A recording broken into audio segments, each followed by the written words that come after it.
The story is told that before Frederick Douglass became the great abolitionist that we know, at a time when blacks were forbidden to read, that he played, that was his role in slavery, with the master's son.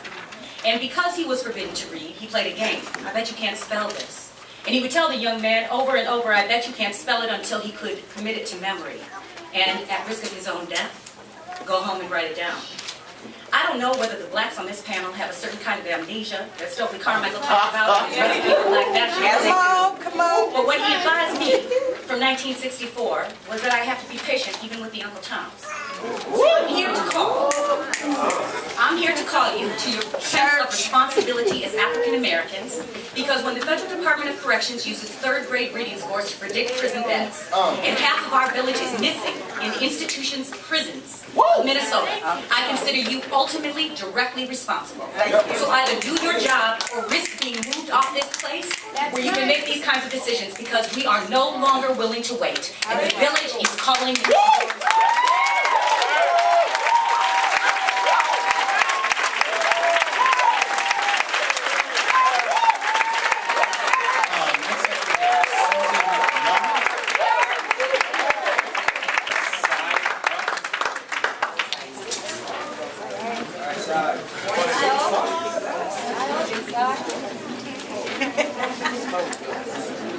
Good evening.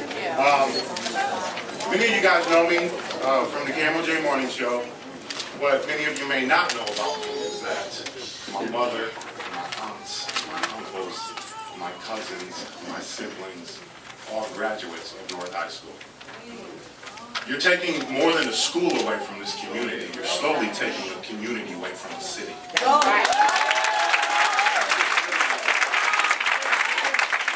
talking about enrollment down 75% over the last 5 years, but please go to Hopkins because they have this.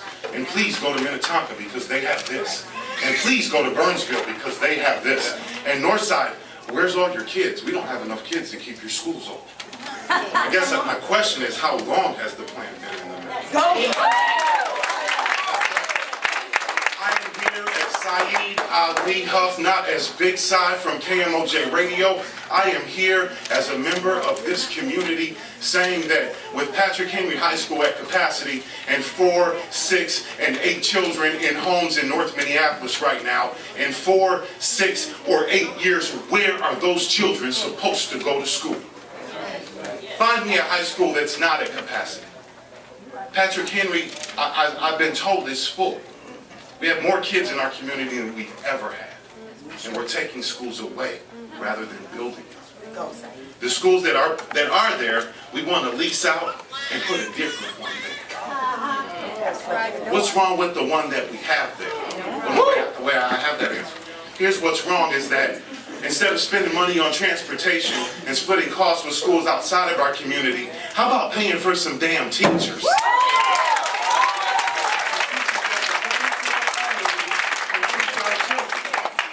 What we're saying to our children is that we don't even have faith in our own community to teach its own community.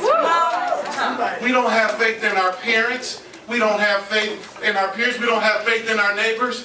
No, we don't have faith in our public school system is what we don't have faith in. And our children don't have faith in this school system either. We need some teachers to come into our community and help our community.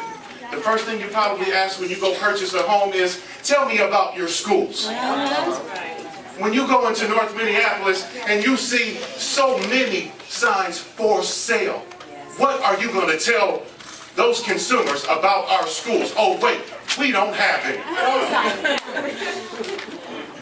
So are we taking away a school or are we taking away a community? You're not able to conduct housing transactions with no schools, with no amenities, with no community resources. There's no gym to go work out in. We barely got food. We got one grocery store and down to one high school. Mr. Huff, thank you. Next we have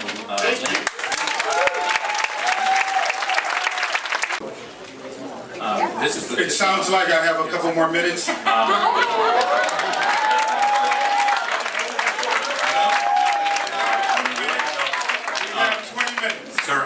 we get 3 minutes each. They're assigned by yellow sheet. If anybody wants to sign up in the back, they're welcome to do that.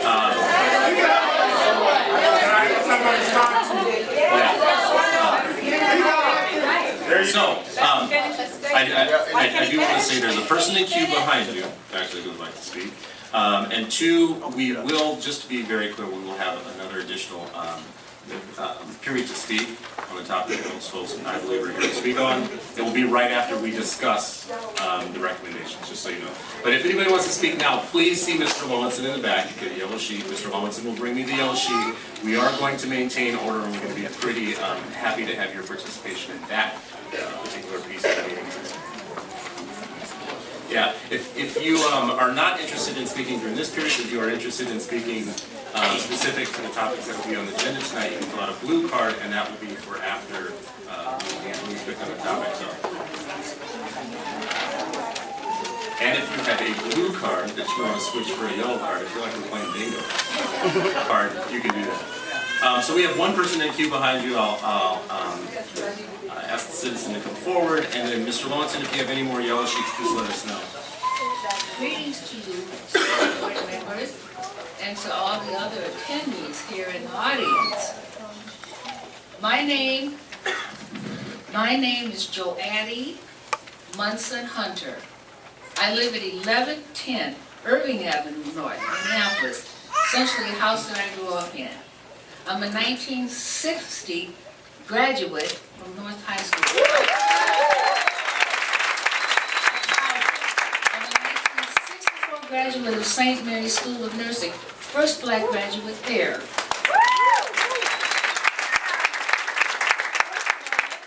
Point something out to you that December the 18th, 1865 was the Emancipation Proclamation.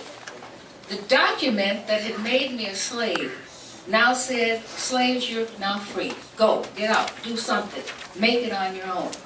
That was less than 77 years before my birth. I was born in 1942, so I'm a miracle that stands before you here. Part of that miracle is that my folks came to Minneapolis, and I've been here all my life. The white people in this town at that time said, you are welcome, we will give you a chance. And that's all we needed, those of us coming from the Deep South, was a chance to better ourselves. And we did essentially that. We took care of our small black community.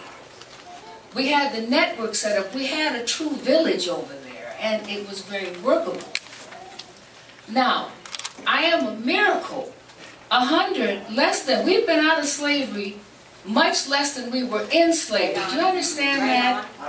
All of the laws in slavery prevented me from reading, writing, arithmetic, marriage, any of the standards that made me a human being. I implore you to think of that.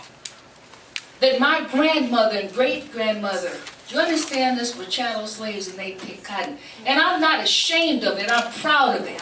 I'm proud that they had the sense to come and get me a better, education. Let's not get this twisted. From the time that black folks started arriving in Minneapolis, you had the white flight. So you had the white people and the white people with Jewish names, running out to the suburbs. North High persevered. Do you understand that? We still stood. Now, you are just decimating our community. That's right. You have to have a high school. There is something that we have signed on as a tributary to from the United States of America. It is the Genocide Convention. When you are taking a population, black people, sending them out to the suburbs and failing them, they're not doing better out there, they're doing worse. It is called genocide. You're making me invisible. That's right. And any black people on this panel ought to know this and ought to be telling these white folks that. And white people, tell these black people,